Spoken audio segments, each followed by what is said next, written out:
Support comes from Mosby Building Arts, upgrading windows to help curb appeal and keep homes efficient. More at callmosby.com.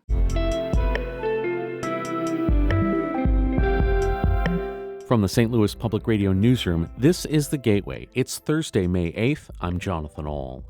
Former St. Louis Mayor Tishaura Jones says the progressive movement and the Democratic Party both need to have a reckoning when it comes to the role of black women. They want our votes, but they don't want our leadership. We need to have a serious conversation and a hard conversation as to why. You'll hear more from an exit interview with Jones later on The Gateway. The number of vacant properties in the city of St. Louis is slowly decreasing. St. Louis Public Radio's Lucretia Wembley has more from an early look at a new report by the Vacancy Strategy Initiative. Researchers found that nearly 90% of properties that are vacant today were also vacant in 2018, but the number of vacant properties has decreased by 4% since then. Peter Hoffman is president of the St. Louis Vacancy Collaborative. The expense of vacancy, the costs borne by taxpayers for things like board ups and demolition and grass cutting, these are all really eye-popping figures. Over the last 7 years, there has been a reduction in vacancy overall, so that's encouraging. The final report will be released this summer. It's part of a 2-year collaboration between the city's Community Development Administration and the Vacancy Collaborative. I'm Lucretia Wembley, St. Louis Public Radio. The Missouri legislature passed a wide-reaching tax bill yesterday that includes ending the capital gains tax. The House passed the legislation 102-41. Because the House agreed to the Senate amendments attached to the bill, the legislation now goes to Governor Mike Kehoe. Republican Representative George Hruza said this is one of the best things they could do for Missouri. It will encourage companies to invest in Missouri, and it will also encourage reinvestment of existing companies to grow and bring high-paying jobs to Missouri. Through the legislation, Missourians would be able to deduct 100% of income reported on their federal returns as a capital gain from the state income taxes on an individual level. Democrats argued this would only help the wealthiest Missourians.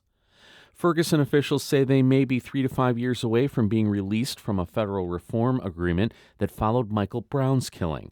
The 2016 consent decree between Ferguson and the U.S. Department of Justice outlined various reforms of the city's police department, municipal ordinances, and court system.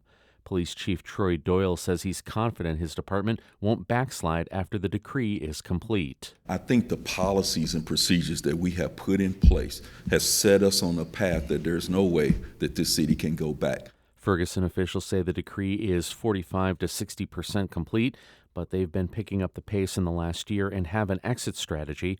If the city meets its requirements, a federal judge and DOJ will continue monitoring Ferguson for another 2 years to ensure it sustains compliance.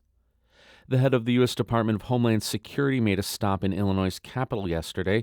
Mawa Iqbal reports. Secretary Kristi Noem stood near the home of a Springfield resident who's suspected of being killed by a man who lacked legal status.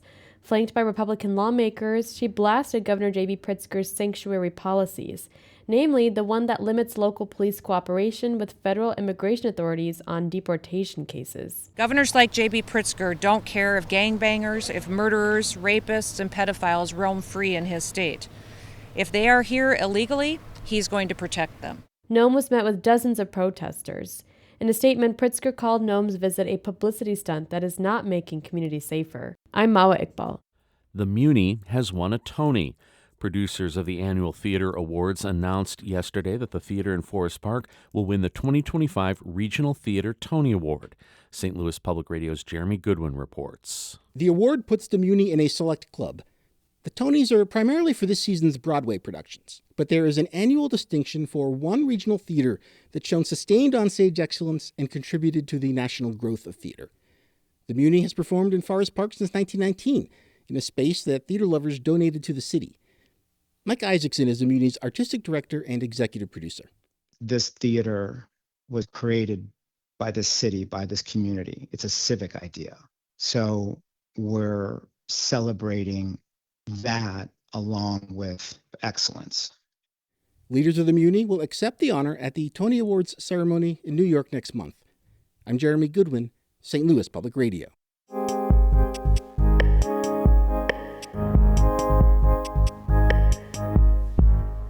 When Tishaura Jones left office in April after one term as mayor, it was the first time she had not held an elected position in local politics in 20 years. Before getting to room 200, she was a Democratic committeewoman, state representative, and the city's treasurer. She told St. Louis Public Radio's Rachel Littman and Jason Rosenbaum that a return to civilian life has been liberating. It's been interesting not having to have an opinion on everything that happens on either level, the state, local, or national level. Now, I can just pay attention if I want to or tune it all out if I want to. I do miss not driving, but I also miss the people I worked with the most and seeing them every day and interacting with them every day, finding out about what's going on with their home lives. You were able to serve as mayor for 4 years, and I'm wondering what you think the biggest thing was that there just wasn't enough time to do in those 4 years. The biggest thing that we weren't able to do in those 4 years was the Monarch facility on MLK. That was a project I was really, really passionate about because I saw the potential for that project to really change the landscape of Martin Luther King Drive and really change the landscape of the neighborhoods that surrounded that facility. Our Workforce Development Agency was going there, Office of Violence Prevention, Economic Empowerment Center, as well as LRA and some companies that will be co-located. Some companies we were able to recruit to actually start their businesses there. Do you know, have you heard about what the fate of the Monarch may be? I have not heard because, as I talked about earlier, I'm just tuning a lot of things out at the moment. What did you remember as sort of your biggest or proudest moment as you were serving as mayor of the city? Oh, there are too many to name, but I would say the thing that I am most proud of is our progress on public safety because it is an all hands on deck strategy and how we were able to not only make progress there, but expand that progress to the rest of the region through the Save Lives Now initiative. And also being able to bring Chief Tracy here as the first outside chief in our entire city's history and see the progress that he has made with the police department to really transform that department and make it better than it already was. Do you think that you were given enough credit for the things you were able to accomplish as mayor from the residents? Absolutely not. But I did take a lot of the blame for the things that weren't my problem. And that's inherent within the job, right? There are people who don't really understand and still don't understand what the mayor is responsible for, what she has power over to control, and how government works. And I believe that there is a level of education that has to be done here because we have so much information at our fingertips, but yet we still don't know the basics about how local government works. In the areas that you as the mayor were responsible for, what is the biggest regret that you have about something you either didn't get done or you realized, yeah, I maybe should or should not have approached that problem from this angle? So I don't want my activist friends to be angry with me, but paid family leave is more difficult in practice than it is in theory. And we learned that lesson as we implemented paid family leave within the city. I still support it wholeheartedly. However, we didn't put the types of guardrails that should have been there to make sure that we have implemented it effectively so people didn't take advantage of it. We found that there were a couple hundred of employees taking advantage of paid family leave to stay out of their jobs when they could have been working. And then I would say that we didn't push hard enough to do things a little faster, not realizing that I would only have 4 years to get some things done. You've talked about some of the best moments that you've had, and I'm wondering what were the moments that you would never want to live again as mayor of the city? Oh, the moments I would never want to live again are the moments where I spent with families that lost loved ones to gun violence, and then my family losing 4 members of our family to gun violence during my 4 years as mayor. Those New Year's Eve vigils are quite touching and tear-jerking, and I would continue to do them, obviously, but they're just hard. Those are hard moments to look a family in the eye, and there's nothing you can do.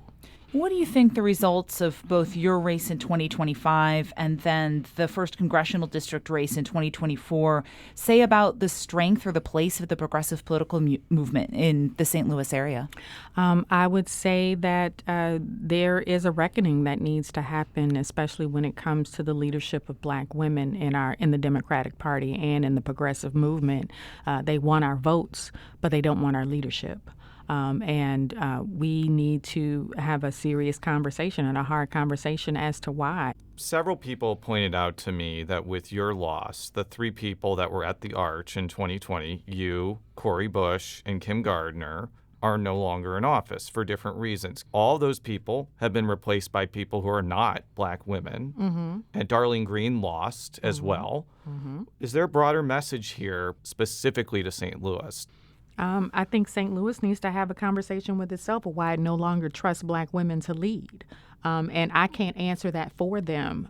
But there is, I would say, an unhealthy and unrealistic level of expectations when it comes to Black female leadership, not only in St. Louis, but, when we look across the country. My dad always told me, and then it's an old phrase that Black women have to work twice as hard just to get half as much. Well, I feel like we work 5 times as hard to get nothing in return. A friend of mine who also just lost his reelection, Mayor Chokwe Lumumba in Jackson, Mississippi, once told me that being a Black mayor in this country is a balancing act between white fear and Black expectation. And that's essentially what we saw in this race.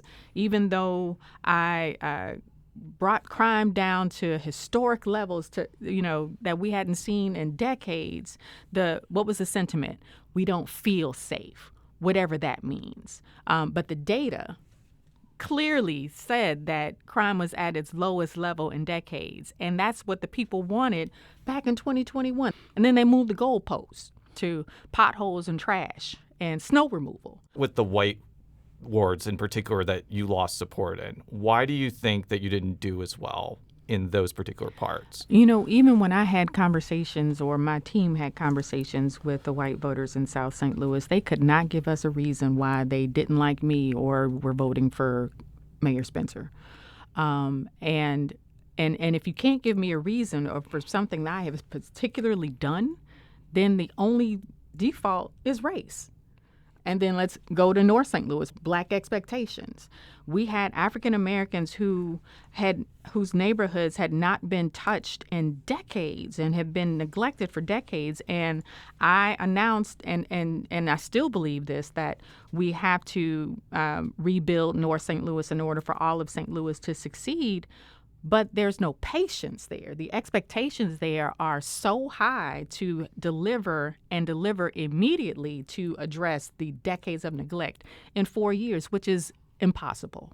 There probably are going to be people who still believe in what you believe and still want to carry out your vision in the future. Are there any people that you see in the horizon that could fill the void from you or Cori Bush, basically? No. No? Why No. not? I just don't. What is missing from the people whose names may pop up? Consistency. When people flip-flop, they tell you they're going to vote one way and then they vote another way, or they tell you they're going to be with you and then they don't. I don't play like that. If I tell you I'm going to do something, then I'm going to do it. If I tell you I'm going to vote a certain way, I'm going to do it. If I tell you I'm going to follow up, I'm going to follow up, because your word is your bond is the only thing that's worth any value in this world. You and Mayor Spencer were able to have some conversations during that very short week-long transition period. What were those conversations like?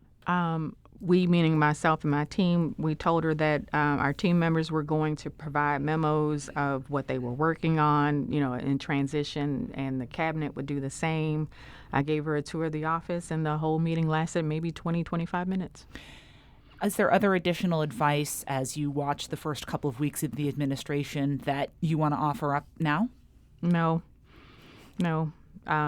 This is the government that St. Louis voted for. This is her time to lead, and so I'm going to step out of the way and let her lead. What is next for Tishaura Jones? I'm looking at a few different avenues, looking at consulting, looking at, possibly writing a book. maybe starting a podcast. I'm almost finished with my children's book that I was writing while I was in office, but obviously I couldn't finish it. So now I have time to go back to that project. It's a cute little book that's inspired by my mother. And then, being a mom. My son is 17 now. He's gonna be going off to college in a year, and making sure that transition is as smooth as possible for him. That was former Mayor Tishaura Jones speaking to STLPR's Rachel Littman and Jason Rosenbaum. A longer version will air on St. Louis on the Air today and tonight and wherever you get podcasts. That piece was edited by Fred Ehrlich.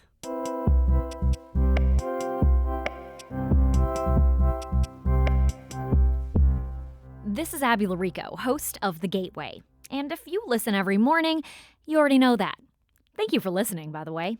But no matter how big a fan you are of the podcast, there's one person who's heard every word I've recorded, sometimes multiple times, in surround sound no less, for the past 9 months.